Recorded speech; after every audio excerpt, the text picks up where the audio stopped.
Bombad.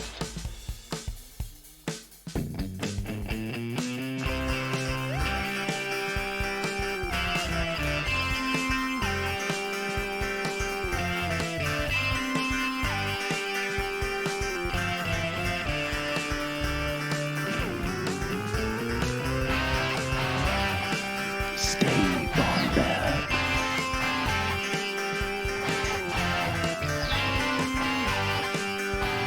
Welcome to the Bombadcast.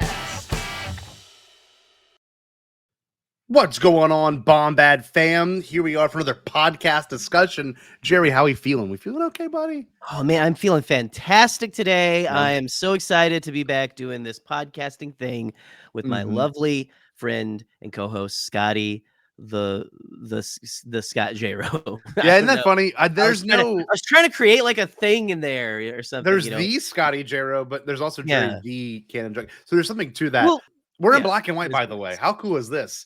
It's like you're watching us on your old grandmother's television right now. That's right. It is. Cool? We painstakingly went through every frame of this and Yep. remastered it. Yes, absolutely. Every special effect you see, all of that is completely, it's all done 100% in camera. Yeah. In camera, all in camera work. And our thumbnail also celebrates this because we're not only reviewing Godzilla -1, we're also reviewing the minus color version, which came out very limited run to my knowledge in the United States. And we're going to talk about some pop culture stuff, and we're going to actually bring a guest in, one of the Bombadcast very first guests ever, which is so exciting. Right. It'll be 5 years, Bill, in June. Oh, So wow. we'll sit on that for 2 seconds. We're But going back to basics. We're going back, to to basics basics. with the podcast. We're back podcasting. We have to bring back our first official guest. yes, So let's bring him in. the legendary one and only Bill Sheehy. How we doing, Bill? I'm Bill, doing baby. wonderful. I've got my Olivia Rodrigo hoodie on, and I'm feeling like an all-American bitch. So I'm ready to. That's right. That's what we're talking about. All American bitch. I'm an all-American bitch, baby. Yeah. I'm very, very excited to be back with you guys. In 5 years since the first Bombadcast, it feels like a Dude. fever dream, and I have a feeling that this episode will also feel like a fever dream. But it's in You know, black and it white, most- so it's very tasteful. It's a you. tasteful. Most fever likely is. Yes, it most I love likely it. is. By the time I wake up, this will probably have all been behind me. So I'm excited to say, we've had Ahsoka this past year. Mhm. We've had a bunch of good Star Wars, Mandalorian season 3. But if I'm going to be honest with you, this is kind of a weird way to segue into this. This is the best Star Wars movie I've seen probably since The Last Jedi. Dude, Like, I realize this is the best Star Wars movie ever. Honest to God. for me, it's the best one since The Rise of Skywalker because, like, I love both Last Year, but equally. Yes. But, dude, it's so funny you mentioned that because I think we were talking before the show started, and one of my notes before I looked at the show notes was literally, hold on, let me pull it up right here. This dude should make a Star Wars. The big set pieces already felt like it to me. Like, it just, everything about it worked. It's just, there's an energy in this movie. Mhm. And, we can talk about the Western Godzilla movies, but these, directly from Toho and in Japan are just extremely good. And of course, this one being in black and white felt like I was living in a really weird time watching a black and white film. I've only seen a couple of movies in theaters in black and white. And the second this was one of those, I had seen it twice in color, this time in black and white. I almost thought to myself, how cool would it be to see a Star Wars in black and white now? You know what I mean? Just because like there's an energy there that's different. It was, and like the thing for me, I've only seen this movie in black and white because like here in Lexington they did the run, but I just didn't catch it in color. Yeah. But I think it really, like, this being my first viewing of it kind of, I think this is going to be like, this is the definitive version for me, I think. Yeah. Because like it just, everything that, once again, I haven't seen the original Godzilla, but like I've seen clips, I've seen enough of like clips or anything to like know like the feel of how that movie looks, and like within the minus color version absolutely nails it. Like it just I agree. The best homage in the best way for me. It felt like as if they shot Godzilla 54 in a modern way. Jerry, would you agree? Because you just watched 54 for the first time.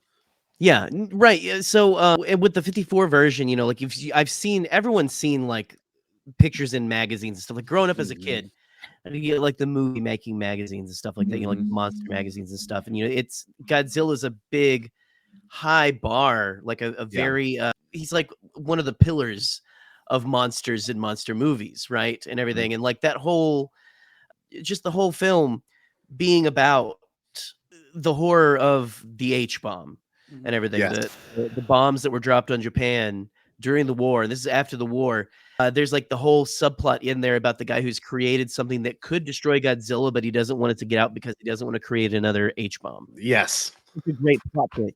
And it's just like, it's got that same spirit of, humans really kind of fighting against, not necessarily nature, but the corruption of nature. Yes, the unnatural, the perversion of nature. Yeah, because that's the whole point. Because Godzilla, I can think of that word. In '54, Godzilla was a product of Hiroshima and the ideas that that Japan will be under attack by this huge force forever because of what happened. And I watched this movie and I was wondering what the social commentary was going to be. And I guess we can go directly into like the plot of this movie. The fact that it was a kamikaze pilot who did not go through with the job because he knew the war was coming to an end. He knew Japan wouldn't win. But most importantly, it gave me as an American, and I mean this wholeheartedly, a perspective on that war, which I never considered. I'm serious. Exactly. We all grew up reading it. We all grew up in social studies classes and history classes and civics classes in America. And they always talk about how we beat Japan, we beat Germany, we beat Italy. And I never think about what it must have been like to go back to your war-torn country where your family could be dead and your emperor god, Hirohito was like, you have to kill yourself for your country. And if you don't, you're going to be disgraced. And like, you come back into your city and it's destroyed. I mean, your fate probably would be better dead at that point, But that's the thing. This character, I have all the names written down over here. Shikishima. Resilience is an understatement to just like to describe this character and what he goes through. And I just never thought of that perspective. Have y'all ever really considered that? Like seriously? No. And I think. Go ahead, Jerry. Go ahead, Bill. Well, so we got the history books written by the winners, so they don't tell that kind of stuff. They don't. Yeah. We there's lots of stuff that we didn't learn about in school, even though it happened in our own country, because we didn't want people to find out about the darker parts of kind of our better angels or whatever. We didn't want they didn't want us to know about that. But anyway, Bill, what were you going to say, my man? Basically, what you were going to say on it, like basically word for history is written by the victors. And like the fact that we have a piece of basically a movie that like shows the resiliency of the human spirit from the Japanese perspective after World War II, I think is an absolute gift because like how much I've never thought about how it would feel in that to be that person because like it just seeing the conditions after the war, what you were coming home to, if there was even a home left, like they lived in like not even a shack, like they lived in an open air with no roof or anything. And like the another thing that this we were talking about Star Wars earlier, the found family. What about this woman? Unreal. Literally found a baby. It's not her kid. It's a baby that she saved like from. I can't remember exactly. It was the dying mother's arms. Right at the firebombing. Saved her, and they made this beautiful little family. Like, it's such a beautiful story. It's a beautiful story on top of like also being like Godzilla truly being terrifying for the first. Like, for the first like it's the first Godzilla movie I've seen where I was like, oh shit, this guy's scary as hell. Like he's malevolent. It's Godzilla. He's a horror villain. He's a horror movie villain. Exactly. Usually Godzilla's benevolent. Yeah. But now he's we're used to the 60s and 70s Godzilla who fights, King Gugagog stuff, And it's just to have this like it's back to that thing where he's Jason, he's Michael Myers. Yes. He is the enemy, and he's a product of that war. And like, I love how in the Odo Island scene, which pretty cool lore. I don't know if you noticed that, Jerry, but Odo Island's where he is in the first movie. That's where, which I thought the was first really movie cool. I is didn't where- realize that. Yeah, so Interesting. his lore has always been to Odo Island, and I love the idea of him being there. And he's more of he really is more of like a hunched over dinosaur that's picking things up with his teeth and slinging them, you know. But by the time he gets that radiation, you know, was because of the Bikini Island or whatever they call it. I forget the name. I think it is Atoll. Bikini. Yeah. Bikini Atoll, yeah, because the Bikini Atoll tests, like, it's what made him a nuclear product and a absolute beast. Because I looked it up, he was 50 feet tall in the Odo Island scene, but then he's 150 feet tall by the time he's in Ginza. So like it's like ravaged his body, you know. He's only gotten bigger. I also like, just as someone who in school, like, history was always my favorite thing. Like, having like something that was taking place right after World War II, like having like the United States and the Soviets are fighting, Yeah. so they can't come and help. It's just you. I think it's just really, really interesting. And like you were talking about the Odo Island scene, like there hasn't been a movie where I as quickly I knew that I was going to be in as this one, because like that first, like when Godzilla shows up, my first words were, holy fucking shit. Like it was such like a perfect mix of like kind of like the T-Rex from Jurassic Park a little bit, where like it was, but also kind of it was kind of brutal and gory too. So like it just, once again, scary horror villain. And I think what's really important to acknowledge is that this movie does a few things well that most of those don't do well. And this one instantly does the idea of size really well. You can kind of determine how much of a threat this version of Godzilla is based on movement and size. And like the indication of the deep sea fish rising, that's so Spielberg, that's so George Lucas. It's so like, here's the hints, you know. If you are nervous, you know what I mean? If you want to build hype and tension, that's how you do it. And I love how much they play with, you know, this creature's size. It's incredible. The scene of him in the water is not only menacing, but it's almost kind of cute. And I mean, he's like bobbing. He's like, Godzilla's got that kind of sort of cute design and everything. He's got like the puffy cheeks and everything like that, you know. But yeah, it's still terrifying. Like something. It's a very much like a bear. Because a bear, you would look at and you go, "Oh my god, there's a beauty to a bear." Because to a bear, there's a beauty to it, and you almost feel like, "Oh, he's a goofy bear. He wants to just eat food and scratch his back." And then you you see videos of like bears chasing people, and you're like, "That is the most terrifying." I actually saw a bear, that guy and his girlfriend. You know, I saw a bear, I saw a bear chasing someone at a bar in Lexington called the Bar Complex. So you're totally right. It's majestic. It's beautiful. It's everything. You know, who doesn't love a bear like feasting? But I agree. I want to see a bear feast down on an otter. That being said, the characterizations were done really well in this movie too. You know, because half of the Godzilla movies, if we're going to be real, you get great Godzilla action and you're in it and you're like, oh hell, you don't get to see this often, kind of thing. And then you get the plot line of the characters. You're almost like, fuck, like God bless. Like why is this so? Why can't these be better? And like a couple examples of recently, Gareth Edwards' Godzilla. I would say that the character story is kind of okay, kind of drab. All the recent King Kong and Godzilla, King Kong movies, like they've pretty okay.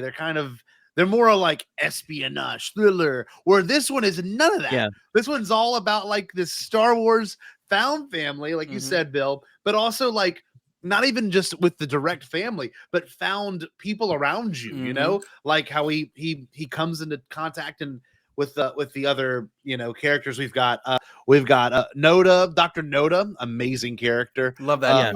Oda, which is the neighbor, Sumiko, right? The one that takes in what was the daughter's name, Jerry? Akiko. Akiko. Is Noriko is the wife, Yes. Yeah. And then you know, got the captain Sumiko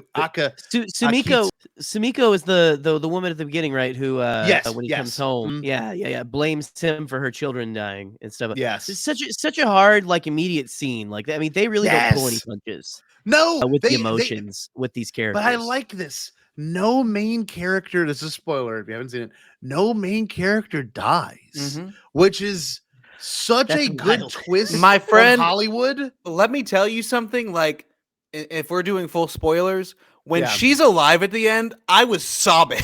Like, Done. Okay. truly, like, because like I just was like, oh, she's dead, and like I Yes. didn't even think of like that telegram was gonna be like. I thought it At was all. gonna be something like, oh, he's left you all his money too. Like, Yes, yes. but then like when it's, I felt dumb after like I saw it was like, of fucking course they were like setting that up because that's Yeah. so beautiful. It's just it. I can't tell you how much I love this movie. Like it Yeah. really is. His war was finally over. Yeah. Mhm, Yes. mhm. Yeah. No, Yeah, like but- that whole it's such an earned thing to have in a like a day and age where everyone like stakes mean people die. Yep. That's what stakes mean. And to have like that is an interesting thing to think about, that there are no main characters who die in this movie. And you would think you would see that on the surface. Most people, most half-brained people who watch movies here in America would go, "Will that mean it bad?" Mm. Right? Yes. Yes. Like well, there's no where's the stakes, where's this, Uh-huh. where's that, there's no repercussions for anyone's actions. It's completely unbelievable. No, But when you're in the theater, like I've seen this movie 3 damn times, and there's not been a dry eye. Like my cheeks have been soaked by the end of this thing every single time. I mean, for one thing, because of predictable parental feeling. That is amazing. What the hell? That's good, Jerry. I had no idea that was coming. I made a drop and just surprised everybody with it. That's amazing. But no, aside from all of that, you have like it's what's so powerful about this is the stakes are they drag you through hell with this man. We are going through this man's his trauma with him, his shell shock, his trauma of being in the war. I mean, I assume that wasn't his first day on the kamikaze pilot job, No. or maybe a first day on kamikaze pilot, but like you know, I'm sure he'd been in the like that war was hell. All war is hell. But just to have this guy, we are going through this life with him. He comes back. No, like you are with this guy, getting like beat up too, saying like you're a coward, you're a coward, you're a coward. Dragged through hell to finally at the very end come to forgiveness of self, and also here is your family's still intact. Is such a powerful message, and I think in this day and age, to me, I think you want to watch that movie and tell me there aren't any stakes, or it doesn't, you don't feel the tension, you're absolutely just totally wrong, because like I haven't felt tension in a movie like that in a long time. And like I think another thing that stood out to me was like when they were doing like we need to band together, like when the old general comes together and like, are you with me? And I can't remember if it's the general or if it's the scientist that says something along the lines of, we've been too callous with human life, which is kind of stayed with me. Cause like, if you're a kamikaze pilot, like that was a humongous, like that was a big part of the war. That's if you were a kamikaze pilot, you were going to die. So like saying that line, we were too like callous with human life. And then on top of like everyone surviving, I think is beautiful because I think that's what makes it feel so special, is that like you went through this big trauma together and then you survive at the end. So everyone's already dead.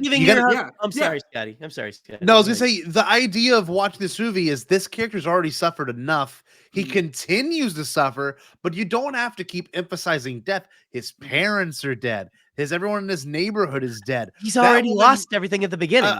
Yeah, literally. Hold on. What's her name again? I keep messing that up. I'm sorry. Noriko. Everyone she knows is dead. The baby's parents are dead. Like everyone knows what it's like to be in war. Sumiko's like she said her children were dead. 3 of her kids are all dead. Fire raids. Like, which is horrifying. Horrifying. You already go into it knowing that there's so much death. I don't know how anyone would leave and go, man, they should have, like there's no they should have in this movie. Everything was a perfect little bow. And like I don't know if I've seen a movie that recently that can do all this. Yeah. What, Jerry? No, go ahead. It's okay. I just don't know what you need. I thought you needed something. No, you go. No, you hang up. Water. I need a drink of water here. Hold on. I just didn't know if this movie was going to be as happy as I was hoping it ended up being, and it was. It really was, with a little twist at the end, which we'll get to. It's a little bittiest of a twist, but itty bitty baby machine. Well, I mean, you had all of these people die in the Ginza scene too. Like there are hundreds of people being destroyed by Godzilla in this movie. Yes, so it's not like there isn't any death. No, like we're saying, but yeah, it's just this. Yeah. Anyway, our main characters have suffered enough. The idea of Tachibana giving Shikishima the family pictures of the engineers that were working on the pilot. Woo! That hurts. That really hurts. But it's a good way to remind you of what you were going through. You know, like these are people too, and you didn't shoot the gun. And let's be real, I don't think that 22 millimeter gun would have done that. Was anything. Exactly. I think, and also, and if we're, I think part of what's beautiful about movies is that like finding meaning in like showing in your own life. Yeah, I think whenever you are like looking down the barrel and like kill it, like whether it's hunting or doing anything, and like having Godzilla in your sight, and like for me, there was a moment when I was like 15 when I was on my aunt's farm where like these raccoons were like killing the chickens, and like I had the gun and like I was looking in the sight and it was like in my crosshairs. And I couldn't fucking do it because, like, the idea of killing something, no matter how big, no matter what kind of danger you're in, is for me. It just feels it's very hard. And why should you do that? Yeah, exactly. I mean? That's not for me. Who are we to make the choice? Yeah, exactly. But then you see this monster, ravage thousands of people, kills. And I think the number was 30,000 people in Ginza. Like he killed so many people that then you can. And he wouldn't stop. That's the thing. In this Godzilla movie, this Godzilla was territorial. He wanted to have the islands to himself. And I don't think that's said enough when you see the movie. But the creature was getting revenge at people for the test. And he doesn't know what he's attacking. And what, Bill? Wasn't 30,000 the amount of people that died in like Hiroshima and Nagasaki? Yes, if I'm not mistaken. Like that feels like a very, very... fitting, it feels very, very on purpose, Yes. So you're watching this movie, and death is certainly a theme, but life is obviously the bigger theme. Watching it, and before we go into any more thematic analysis, I do want to say this director, okay, he wrote it, he directed it, and he was head of VFX named Takashi Yamazaki, and oh my god, great job. What a man, unbelievable. What a man. And the budget, I think we might have said this off the air, but I might have said it earlier. I don't remember. The budget was only $10 million. That's one episode of The Mandalorian. That's a single episode of The Mandalorian. And are you kidding me? I'm telling you right now, like in black and white, you cannot tell. Like it just you can't. Oh my god, it's so, like what an achievement. Like truly, like what an achievement. Like to spend. Like spend $10 million and make it look that fucking good. Like that's what I told my mom. I'm like, how much you thought this movie cost? She goes, I don't know. What's the Star Wars cost? I'm like, Star Wars is like 200 million. You know what I mean? A Star Wars is easy 200 million. And she's like, however much a Star Wars is. I'm like, well, that's some bad news. I would say it was about 100 times less than a Star Wars. We saved you lots of money actually by switching to Geico today. For real. We did do that. But you got to think this movie now, in terms of accolades, has gotten an Oscar nomination for VFX, which is insane. The first time in its almost 70-year history that it has had the opportunity to get an Oscar. The Godzilla franchise. Insane. But most importantly, I hope it wins. It grossed $100 million in the US. It is the highest grossing Japanese film of all time.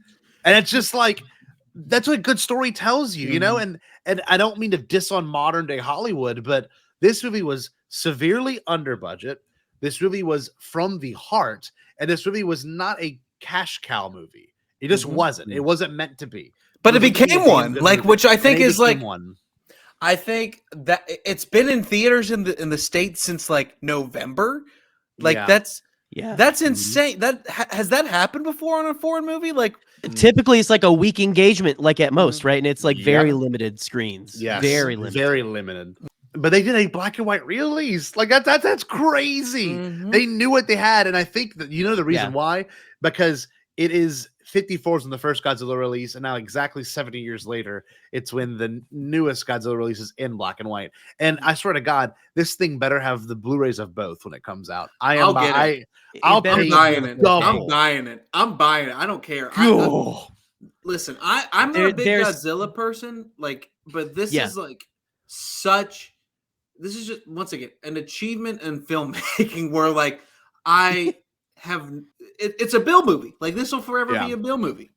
Yeah, it's already on there. I took this. Yeah, I was just, it's not one of those I have not followed the series. I like Godzilla, right? Everything. But to have this is just a good movie, right? This is just one of those cornerstones that is going to go. I'm going to show my parents, my 60-year-old parents. Fuck yeah. When they come up to see me in probably March of this year, I'm going to be like, sit down, get your reading glasses on. We're going to watch a Japanese film that's, no lie, one of the best movies of this year and last year. So I think there's something too when reading subtitles, and I mean this. You feel maybe a little bit more invested and understand the dialogue and the intention of the dialogue more, because you're so focused on what is being conveyed in that moment rather than how something is making you feel. Like I have a hard time memorizing lines, but I can memorize like 4 lines for this movie just because of the opportunity to read it while it's being said on screen. The best line in this whole movie is, "Then we'll leave you the future." Whenever they're walking away. Oh man. That's right after the scene Bill was talking about earlier, and not to get into the whole emotional that you feel this, that's when I started crying this time. Yep. Me too. Well, but the tears held on until that speech of we have severely undercut human life, or whatever it is, and just that whole speech talking about kamikaze pilots, all that stuff. I take pride in a civilian-led effort where no lives are lost, and that whole "you stay here." Hell yeah! The line right before that is one of my favorites though too, Scotty, where he puts him on the shoulders. The kid's like you got to take me. I haven't been to war.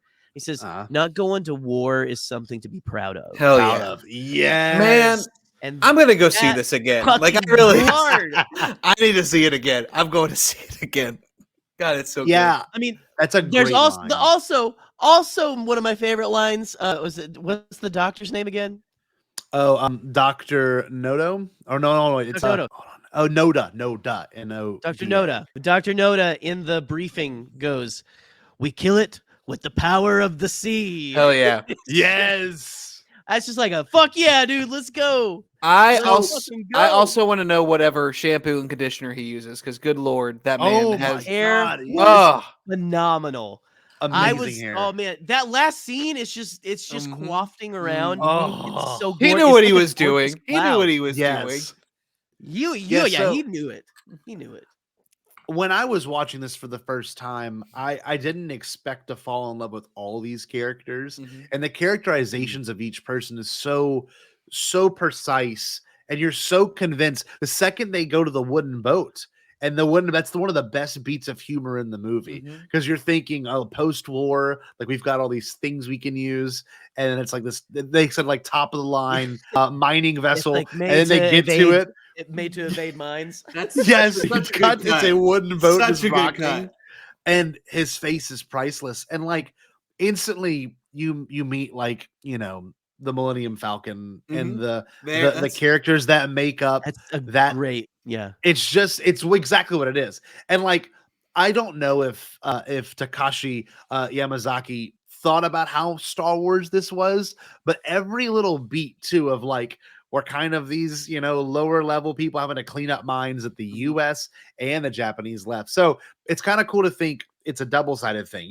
You've got them cleaning up the mess of the war while America gets to go back to its free land. Japan's in, absolute disarray. And, going into this movie, I didn't think I would understand that burden so much of and this is a little bit personal, and I think you could speak to this too, Bill, but post natural disaster or post disaster, people having to come together. Like in Louisiana, we have hurricanes and floods, and like whenever they happen and they happen to you personally, there is a sense of like we have to rebuild and remake. And I love that every character is so excited, like, oh, Ginza is now building back up better than it was before, you know, with better technology and better stuff. And I kept thinking, like, man, I understand that. Like, I do get that post-destruction stress and camaraderie, but you know, it obviously it only gets worse when Godzilla comes through. So it's just a interesting theme that you don't see often, of all these different lives and ages coming together to obviously, you know, pick up what was left, you know, after war. It's just cool. It's brilliant. I think that the idea of rebuilding after you've lost everything is like kind of why this movie works so well for me, is because you can feel they show things where you're that like it's obvious that, once again, it goes back to my main thing from the movie is that the strength of the human spirit throughout. It's that idea, like, we've lost everything, but how can we find some dignity through all this? And I think that's once again, I keep going back to it, but like the scene where all the civilians and the general come together and like, we're coming together because nobody else will do it. I think it's beautiful. It's them defending what's left, you know, defending their home and finding the strength throughout it. Because and also, I'm a big, I think part of the reason I love Star Wars so much is the idea of redemption. Our main character doesn't necessarily, I don't think he needs redemption. I think it's all in his head, but like, he needs to redeem himself in his eyes. Exactly. And like he gets that. He gets all that, and he's given permission by the one person that he feels that he's wronged the most. And the engineer and the pilot, or just the engineer that like who blamed him for the loss of all the lives.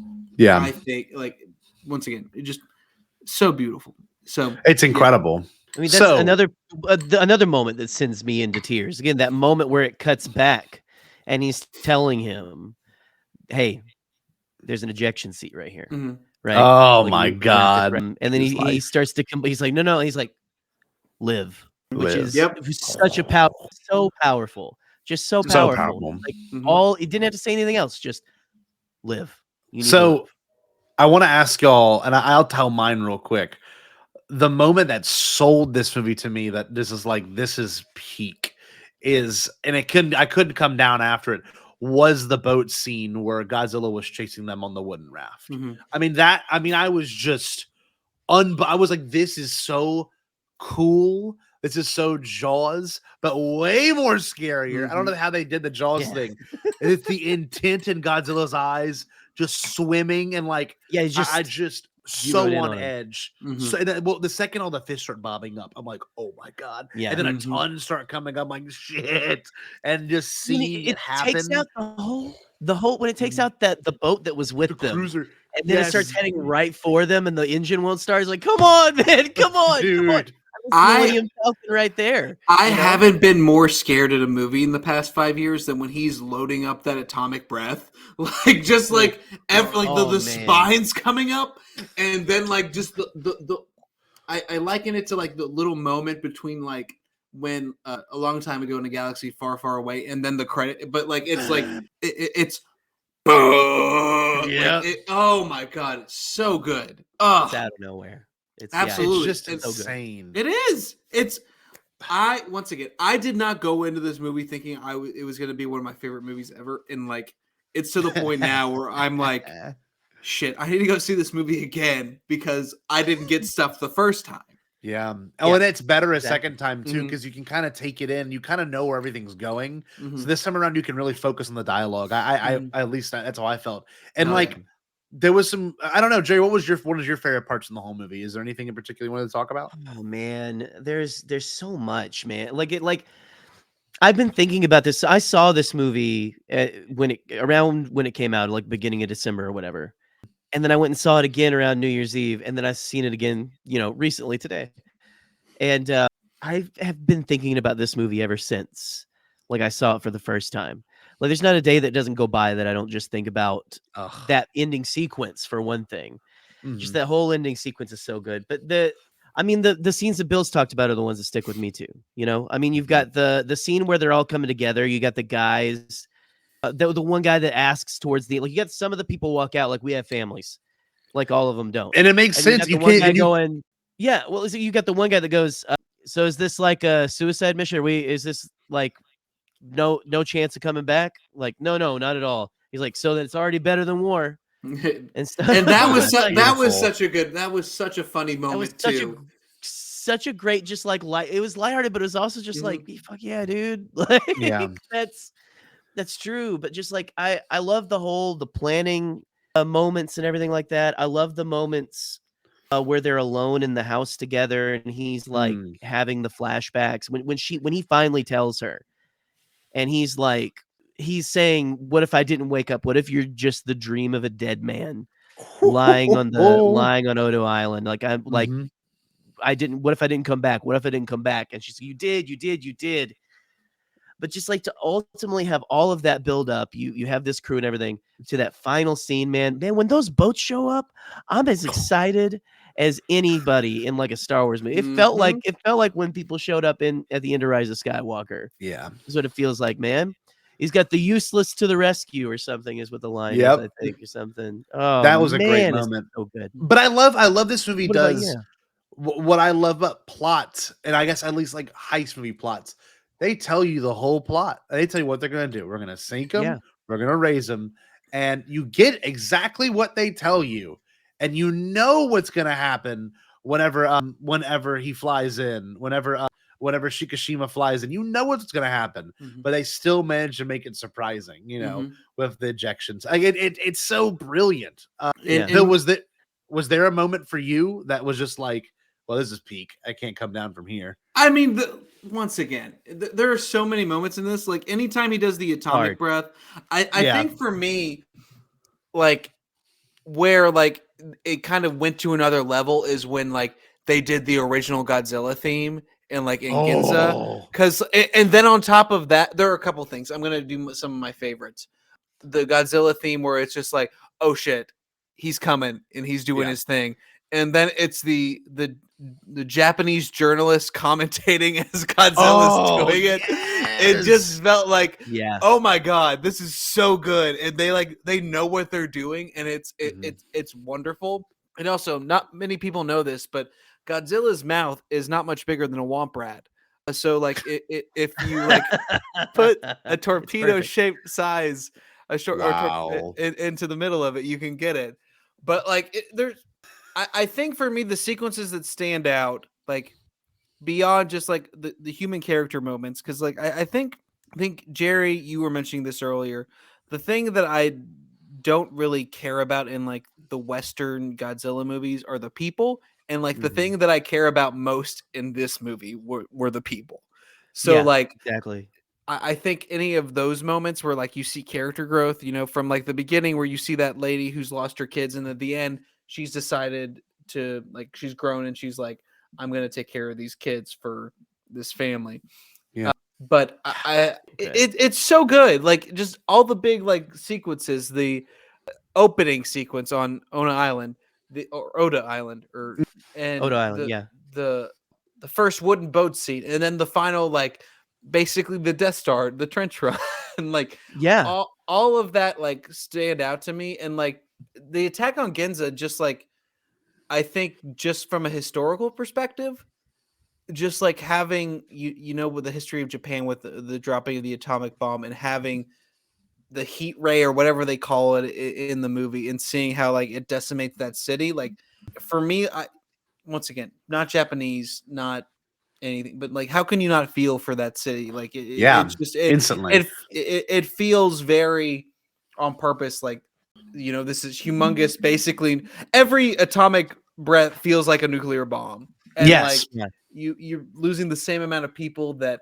died in the bombings. So the actual bombings. when you know the history, and like you feel that on top of all the character and big sequences, it comes together in a beautiful way, and I just love it. I completely agree. I think personally, when it comes down to things that this movie does really, really well, it's this idea that you can survive no matter what you're being put through. And when he witnesses her die, when he watches her die in front of his eyes, in that during the Ginza attack, the craziest part to me is that explosion outward, right? We talked about this. Then it's like an explosion inward.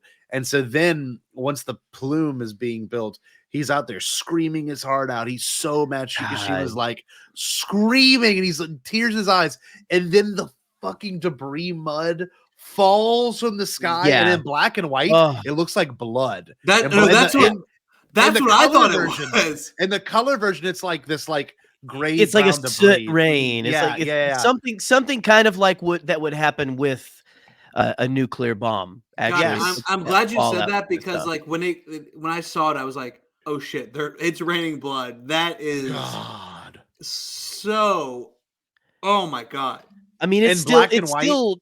Go ahead. I was just saying, it still elicits that thought. It still elicits like the feel of it's death, it's destruction, it's blood, it's horror. It's a more visceral movie in black and white too. Yep. It's very visceral, and there's an edge to it that I wasn't expecting. There's a darkness too, where I was having a hard time seeing Godzilla, but that was the point. You know what I mean? Like that makes sense. Like the Oda Island, I'm like, I can barely see him, and then he like comes into camera, and you're like, good Lord, oh man! Like there was one thing. Are you like scared? Are you scared whenever like shining the light and everything? Like I get ooh, I don't want to see it, because like when he's like shine the light on the beach and it shines, oh man, directly on it. I am what the Spanish call a big old pussy.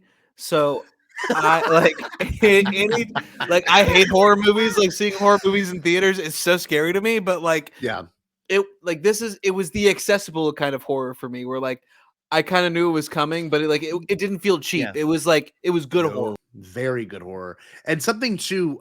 The plot beats for both these movies, 54 and this most recent film, -1 color. There was one really cool thing, and I don't know if I'm sure you noticed this, Jerry. I don't know why I'm saying this, but Bill, in 54, they have to kill Godzilla by like removing oxygen from the water, and it causes bubbles to rise, and it makes him sink. And the whole plot of this movie is we need to sink him, lift him, and then, of course, the unexpected blow his brains out kind of thing. But I love that there is these direct plot beats. Another one, too, the reporter scene you like, the same exact thing happens. There's in a the scene like that, it's cool. It's actually a lot scarier, because it's more that old special effects. So it's way more, I don't know, there's like an authenticity where you're like, I know that this is a little fake, but it's still impressive that they had to like cut this and do it. And the one cool thing about Godzilla 54, when you watch these back to back, which I made myself do, I was just as scared of the 54 one, because there's scenes of it coming out the water that are fucking terrifying. Jerry, do those freak you out? The ones there was a scene. So I mean, obviously this Godzilla can't look like the one that we have today, but at the same time, the way that they use it, there's when there's the boat with the party on it. Yes. And Godzilla pops up a little ways away from it, and they're all freaking out. I'm like, get out of there! Get it looks out of real. The freaking water! Get off of the fucking boat, dude. So, which one would you recommend watching first? Like, if you're gonna do a double feature, 54 or -1? If you could do one into the other, which is what I did on Friday, so I would do it. But this movie to me now, which is a bad thing, this is the gateway movie into Godzilla for me. Because now what I want to do, I want to watch all the other ones that I didn't have the opportunity to watch growing up. And I know they're more campier. I know they have different beats and moments and feelings. But if you watch 54 and then go into this one, it's like this really interesting arc, because in the 54 one they kind of are aware of what Godzilla is on Odo Island, at least, whereas in this one it's like no one really knows who Godzilla is, and it's a legend to the islanders. So there is a kind of weird continuity that can be somewhat threaded, not exactly, but somewhat threaded. I don't know. I just love the idea of, and you said it earlier, Jerry, you've got the doctor in the first movie who's like, I have this weapon and I gotta die with it because like no one can know how to use it. And then in this one, it's the exact opposite. This is the weapon. Like Godzilla is a product of nuclear power just as much as he is in the first one. It's just there's some really cool parallel storytelling that makes me feel more invested as a viewer. So in the first one, you also had the really cool, because there was there was the doctor that was the younger one that created the oxygen destroying weapon. Yes. And then there was the one that was the father of the girl who was kind of used to be involved with that doctor. Yes. And was now dating another guy. It's a whole man. There's a love triangle thing going on. Good love triangle. I love a good Godzilla love triangle. Oh, it's honestly fucking great. But it's really her good. father is like a scientist who studies wildlife and everything, and he's upset because everyone wants to kill Godzilla, and he's like, we always want to end this thing. Like when this thing could teach us how to better like survive radiation and everything. Like it could teach us about how to like he was like not wanting to kill it because he wanted to study it so that they could learn how to prevent radiation poisoning and different things like that, like the things that they had just went through when that movie came out in 1954, just like not even a decade earlier. We should keep Michael Myers alive to show the resiliency of getting stabbed. I mean, that's fair. That's fair. But the idea I thought was a cool, noble idea of. You're right. But I just like these two movies independently. These movies independently on their own serve a greater purpose because in all the other movies, it's two titans fighting. Whereas in these individual films, it is a titan versus the people that he has no choice but to conquer. It's not like Godzilla wants to be a problem. He just sees them as a threat, knowing what they can do. And just like any good predator, I mean, you're going to want to dominate and take over what could take you over first. I love this movie. Exactly. Just keep shooting at him. I love this movie. Love it. I do too. Like it's. I think the movie. I've seen a lot of discussion on this on Twitter. I think my favorite movie last year. It's a tie between either Barbie or Oppenheimer. Damn. And so, like, I think I've only seen 4 movies this year, but I think my favorite movie so far this year is Godzilla. And the dynamic between those two movies, like the double feature of the Oppenheimer Godzilla -1. It's a kind of fucking rocks. Great double feature because you watch the horror of the bomb being created, then you watch this movie that is and the consequences of why the bomb. It's horrific. Yep. Why it's horrific and why did we create this shit? It is such a good double feature. I am with you, and I think we should do that double feature sometime. You want to do a double feature commentary on Oppenheimer? Oh, that'd be incredible. Honestly, I would love it. I would love it. I would too. Hey, y'all who are listening to this right now, keep on us. Keep on our asses on Twitter. We'll get to it eventually. Listen, I will come down to Louisiana. My God. I'll come down. I'll be. You might be easier to go up to Jerry. Let's think about that. No, honestly, just come on up. Yeah. Anytime Bayou Bill can be in the Bayou. Oh, I know. That makes sense. That makes sense. No, I love that. We'll go crawd fishing in the lake. It's fine. That's right. We can do that. We doing it. Hey, I'll rent us a boat. We'll pretend that we're getting chased by Godzilla all day. It'll be great. Oh no, he in there. Oh no. Dude, imagine if Godzilla attacked America. I would love to see that movie. I mean, they did that in the Gareth Edwards one, and that's all. Yeah, and all that kind of stuff. Yeah, he destroys San Francisco. I just recently watched the Monarch show on over there in San Francisco. Sad, pathetic. Dad, they couldn't. Looks like Joe Biden couldn't protect them from a Godzilla attack. He couldn't, and that's the problem, Jerry. He couldn't protect them from Sleepy Joe. He couldn't save him from Godzilla. Sleepy Joe. So that's fantastic. To me, to round out the conversation, these movies are sort of rooted in sequels. Most of these movies do have a feeling of this is not it. Besides the first original 54 one, there's very much it in that movie. But when you see this one, most Godzilla movies, there always is like a tease for the monster will return. And I like the idea of his pieces like reanimating because it was just a chunk of what he was. There's no indiscernible chunk. The biggest chunk. The biggest Yeah. chunk is like going back to life, Yes.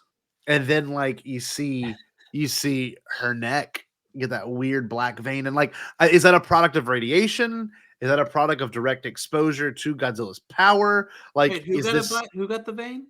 Oh, you didn't notice that? It was. Did It I was miss? I missed something. I love You- that. Well, it feels like the camera is focusing on missed? that. I didn't know if it was that or it was just like I didn't know if It it was was focusing on Noriko. that for any It reason. was his So- wife. It was his so wife. Maybe She's the in black and white version. Oh, okay, It's interesting. like this Interesting. pulsating black thing that goes up her neck and then it goes away. Is it cut- pulsating? Yeah, it's like glowing and moving. Oh yeah, look at it next. So it's like Really? I gotta rewatch. I gotta rewatch it. It I'm gonna rewatch rewatch moves up. It's very subtle. It's like the very back of her neck when she's leaning over, and it's almost like this shot right here. It just like moves up and then it cuts. Yeah, Interesting. Yeah. That's And so cool. the implication of that is kind of interesting to me because I almost want this story to end. But if it's this successful across the world in America, I can almost guarantee. I don't know how you could do a direct sequel, but I guess you can. If the writing is he that was good, already this same dude does it. the You director's already could. been talking about how he wants to do a sequel, and he's saying maybe Godzilla will fight another monster in the next Here's one. Oh. here's the thing. I'm with you, Scotty. I think it kind of ends perfectly. I don't think you need another one. Yeah, but if you were gonna do another one, Yeah, they set it up perfectly. Because I like, agree. and like especially if you bring back these same characters, like I'm gonna care about. I just am. That's just where I'm at. I completely agree. I would die for that. The captain of the boat Absolutely. is one of my favorite characters in the whole thing. The whole time, the way he I love the way he talks to Shakishima about like you're not married to her. Like when he yells at him over the intercom when he's in the plane, and he's like, "If you orphan Akiko, I'm gonna be so fucking pissed at you. I'm gonna kill you. I'm gonna kill you. Yeah, if you orphan her, I'm gonna kill you. Are you listening to me?" Oh man, that guy. Oh, I love him so much, dude. so the good. second he gets in that airplane, the second Shikishima gets in the airplane, and he's got this like Luke Skywalker, Return of the Jedi badass, like all black outfit. He's looking at the side. He's looking at the other side, and he's like narrowly missing. Oh my god! And the plane design too is so unique. It's this backwards plane design. It looks like the fireball from Star Wars Resistance. Oh yeah, that rocks. It does. Absolutely rocks. It's got a propeller on the I was back. watching it. I go, wait, hold on. Is that the fucking fireball? That's awesome. I know it's based on a World War II. I don't know if that's an actual World War II plane. I don't but know. If it is, I think a lot of there's a lot of Star Wars ship designs, especially prequel designs, that are like kind of based on those old timey ships or the old time airplanes, World War II era. So with those bubble cockpits and everything. Let's see. But anyway, are we looking it up here? Only 2 prototypes were built. That was it, and they have them. The front half of one is currently displayed at the National Air and Space Museum. That is it. 2 were built. That's crazy. So cool. Yeah. Look, here's an image of it. I'll for our audio listeners, you can just see an actual. 2 were made. Look, it is absolutely incredible looking. This is a Wikipedia article on it. There you go. That's so cool looking. It's so cool looking. My God. Well, and just like what it was meant to go like to be agile to bombers. Yes. To get away from bombers. Stealth. So like So like that's and once again, it's if you don't feel the stakes when like Godzilla like swings his arms at the plane, like are you kidding me? Yeah, I agree. Are you even watching? Kidding me? Terrifying. Yeah. Media literacy? Question mark? Yeah. No, I'm gonna be real here. This may be many of the more straightforward things I can say, and I've said this about the prequels. But if you watch this movie and you don't get anything out of it, you're not a fucking human being. You're just not. Like you really are. Like this movie is like the most, just even more so than Star Wars, just straight up like love and forgiveness and redemption and self-respect and getting over trauma. Like it has the most human characteristics. Hell, I made me watch my students watch this movie. It's just one of those like you can just analyze this movie forever. It's a great one. You could do a whole unit on this damn movie. There are going to be kids that see this movie that like this will be a defining movie for them. Like the same way that Star Wars is ours. Whatever this will be theirs because like I think it's it's so in spirit with what George was trying to do with Star Wars. It's for 12-year-olds. Like you can get everything that you need out of life in this movie. Like it has everything. So I completely agree, Bill, and I think that's Absolutely. a really good way to wrap up this whole discussion. Is if you have a kid and there's nothing sexual in this movie, there's nothing gory. Actually, there's like no. It's just good action, and it's just. I mean, maybe the most gore is when he's picking up those people on Odo Island. That's it. It's not even gore. Well, it's just Jurassic Park. If you It's watch, more existentially terrifying. if you watch the black and white version, it like I did, and think that it's raining blood, then it's definitely really gory. Yeah, but like Scotty, you forgot about my son Rick. Come on, man. Come on, man. Rick. Come on. Come on. What do you think? My son Rick. He's out. Little Ricky. Ricky. We love little Ricky. Little We couldn't Ricky. discuss anything. Folks, we love little Ricky here. We love him. People are saying little Ricky. He's Pour a good myself a kid. cognac, you know. Cognac? Ricky, pour me a cognac. This is what I'm gonna pour myself a cognac for, because it is what a picture. This is one of my favorite movies. This might be my favorite movie of last, because I saw it last year, but I mean, it's one of my favorite movies of the recent year. It's definitely my favorite movie this year. Yeah. This is one of the few ones that I know when it comes out on streaming or Blu-ray, whatever, I will be instantly purchasing. Day one. This is pre-order. Instant. As soon as I've been checking Apple TV and everything, waiting for this thing to come up on my iTunes so I can buy or pre-order this motherfucker, because I can't wait to get this in my eyeballs at home. So here's the question for me. There's a rumor. It's in February. No shit. February on digital. There's a rumor. That's like a couple of days. Here's the question for me. Do I buy it in color or do I wait till the black and white version? If they do it right, they'll do both versions. Kind of like when they did TLJ, the music version and the regular version. I'm kind of interested to see it in color now, because I think the version that I saw, the black and white version, I think really enhanced my experience. But I just to see what it looks like, you know. Because there's some things that work more in color, like at least to me, some special effects look a lot more crisp in color. But in this one, it looks way more real. That makes any sense. The black and white version, there were some times where I'm like, okay, that looks like a special effect, but 99% of the time I was like, this looks so freaking incredible. This looks so good, so good. But I like too that there was no special effects scenes that felt out of place. There was maybe a couple that looked a little wonky in color. Just like the slightest bit, but not enough for me to go, oh, I'm sucked out of this. Like I gotta praise the special effects for only being a budget of one Mandalorian episode. And we've seen a lot of Mandalorian, and a lot of it does not look that great. I mean, looks fine. It looks fine. But you watch this movie and you're like, how? You literally, I don't know. And I think maybe part of it is marketing. You know, a lot of money goes into marketing for these big blockbuster movies, but then they flop, you know? And I don't mean to sound like those awful people with the laser-eyed thumbnails, but Hollywood should really watch this movie and go, how can we do this and still keep it authentic? You know what I mean? Because it needs that. If I can put my Order 66 hat on, and Disney Star Wars has ruined this franchise in a way. Women ever heard of them? I haven't actually. What I really want to see is give me a cut of Revenge of the Sith where it shows Anakin killing kids. You know, yeah, that's all I want. That's all I really want. I want to see. Okay, so we've gotten 9 movies with Anakin Skywalker. What if we had a Anakin Skywalker Darth Vader show? What do you think about that? What do you think about that? I agree with these takes, man. You're insightful. Here's the thing. That's great. Yeah, I'm making my own Star Wars movie. I'm all of 5'4", and I have the vision to see not over many people, but a lot of people. Definitely Kathleen Kennedy. That's the problem with Kathleen Kennedy. Okay, she's about 5'8.5". Why isn't this movie woke though? Why haven't people been like, God, you know, this is all part of an agenda? You know, I don't. Godzilla's all actually for- gay.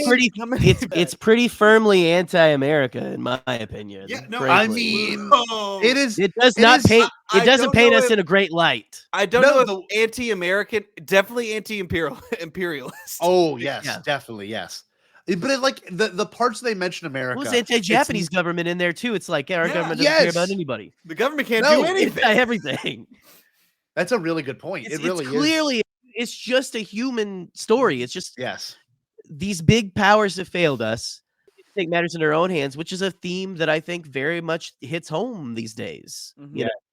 It does. That's a good point, dude, because you watch this and the entire time there maybe is some contextual evidence of like America bad and Japan good, but you don't really see it because they even mention in the movie that Japan failed them. Mhm. Their country made them fight for war. The best line I forgot to mention when he was saying like, I was beginning to think they were going to change. I don't know why. I'm not surprised, but it's still the same country. When he's on the boat and he's like, they sent us out here to die, because they knew Godzilla was going to come after him if they sent him out there. And he goes, why am I not surprised this country hasn't changed? Because it's not going to. And you have to admit, no matter how much you want change for millions of people, it's never going to happen. Like, and that I don't want to get political in this aspect. We've been doing Trump impressions this entire time, but I mean, 2024, we have an election, and like, I feel hopeless. I'm like, I can't do anything to change this. Scotty, no. Here, let me tell you the thing. Let me tell you the thing, Jack. Here you go. No. We're leaving it out. No joke. No joke. Okay, no joke. Like, I feel hopeless, but like, it's never within us. It's all about the people around you and the people you surround yourself with. That's how you get through bad times. And you look at this election, feels like a Godzilla monumental thing. Yes. And to see these characters get through it, we can get through it as well, Yeah, like you're of saying, course. together. We can. But if I can quote, if we're already getting political, then let me quote the governor of Kentucky, Andy Beshear, what he was saying throughout the pandemic. He would start his pandemic COVID press conferences with this: "We will get through this. We will get through this together." So there we go. I wish my governor would have said that. John Bell Edwards, hell of a guy. God, you're so quick. How do you know that so fast? Because Lord. Michigan. Michigan. Gretchen Whitmer. Oh, Michigan, it's Gretchen Whitmer. Big Gretch up here. We're living. Okay, so let's see. In Ohio, what's that little short Mike? Libby Dunn, Ohio toilet NPC, Skibbity. Mike Devine is the governor of Ohio. Josh Shapiro is the governor of Jared the Great Jedi's Pennsylvania. Let's see. Jim Justice in West Virginia. Glenn Youngkin in Virginia. Let's see. North Carolina is Roy Cooper. Tennessee is Bill Lee. Missouri, who gives a shit about that state? Illinois is J.B. Pritzker. Wisconsin is Tony Evers. He has a map. He's reading a map. I'm not reading a map. I'm not reading what? a map. The governor of California is Gavin Newsom. Let's see. What's Oregon? Oregon? Oh, no clue. Washington. Did you do Arkansas already? Arkansas is Sarah Huckabee Sanders. Let's see. Give me. I'd like to see if they're. Let's just Greg Abbott. I wish you would have said Matthew McConaughey. All right. Miss a beat, Matthew McConaughey. This is actually very impressive, Bill. Mississippi. Oh God, what's his name? He just got reelected. He did. It's not Presley. It's Tate Reeves. Good Lord, Alabama. Kay Ivey. Florida. Ron DeSanctimonious. Sorry, it's been retired. Georgia. He give you a Ron DeSantis smile here. It's oh God, not Stacey Abrams. It's Brian Kemp. J.J. Abrams. Oh, okay. Yeah, J.J. Abrams. This is impressive, New York. Oh God, it's is her first name Kathy? I don't know, Bill. Hold on. I thought, do you not have the list in front of you? You lost me at Michigan. Well, so it was Michigan is Gretchen Whitmer. The Gretch. Dude, I just looked Lots of people around me hate her. Kathy, Bill, Kathy Hochul. Yeah, because she was Cuomo's. Oh yeah. Yeah. No, it's funny. I tried typing in New York governor and I typed in New York Godzilla because it's kind of where my brain's in this weird infancy. 1998. It was a great year. You know, his name Lizard Matthew Broderick. Matthew Broderick, and of course Hank Azaria. Hank Azaria, we love him. Oh, those baby Godzillas. Oh, those baby And Godzillas. here, what's the name of that French guy? Jean Jacques. He's a great guy. Bill, you probably could do a really good improv, like a really good improv if you had to on stage. That was impressive. I hate to think about that. Round is sanctimonious. Anyway, guys, thank you so much for listening to this wonderful discussion on Godzilla -1 and the governors of the United States of America. I love that's what we ended on. Listen, Scotty students, you're only to listen to the last 5 minutes of this. It's just 10 minutes of me naming governors. No, I can't thank you enough, Bill, for taking the opportunity to show back up on the stream in black and white and, being able to hang out and discuss a movie we all really love together. You guys are some of my best friends, and I love you dearly. And anytime I have the opportunity to talk about some of my favorite things with, I'm always going to do it. And you guys are really, really good at what you do, and I love being a part of it. So, oh, my sweet friend, you inspired me at one point to start doing this, so I can't thank you enough for 5 years into this. It's pretty impressive. I don't know. Well, you're so sweet. I guess. Do you have anything you want to plug, Bill? You got anything working on? Or you just want to guest spot? Dude, it's easier. So skywalking through the league is on hiatus. I don't know what the future holds for that. I don't really know what future holds podcasting wise, but if you're not already, follow me on Twitter at Star Wars Bill and on the pod Skywalking TL. Follow Trey Mitchell too, my co-host at the Treyanator. Great guy, Chicago Zone, and I hope you guys are having a wonderful day. And if you need help with governors, let me know. Well, look, if you haven't yet, like, subscribe, share. You can follow me at these guys. Where can they follow you at, dude? You guys can follow me on Twitter and most social medias at the Canon Junkie. And the ones that you can't find under that name, leave me the hell alone. It's fine. You don't need to follow me there. It's okay. That's for me. That's for me. That's for me. Also, you can see me on Ionized Bastards every few weeks or so. We have new episodes. The new season's dropping out. Scotty's been a guest star on there. I'm a little gaslit because apparently more guest stars are coming. We have no idea who they are, so it's a surprise for us. I don't even know that one. So it's a fun show. It's a fun show to watch if you want to see people be surprised and pretend to be Star Wars people. Look at Bill. Could you imagine if Bill showed up? Oh my God, Bill. What do you know? Bill? Absolutely nothing. Nothing. Right. Not a goddamn thing. No, if the Karen knows all of the U.S. governors, I'm gonna be. I don't. I know who that is. Some voice is talking about Gavin Newsom over here. You kidding me, man? I if you're listening to this on Tuesday the 30th, that means you're listening to it the day it drops.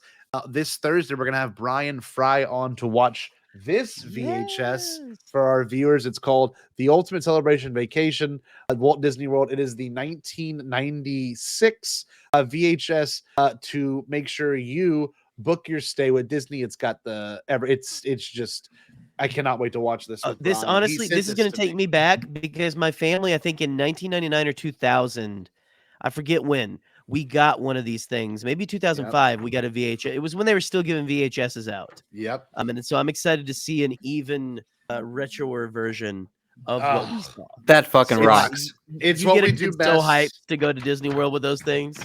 I know, but the funny thing when you watch this, you're going to be hyped for an era that no longer exists with rides. Exactly. Like truly, like there's very little rides that still exist from this era.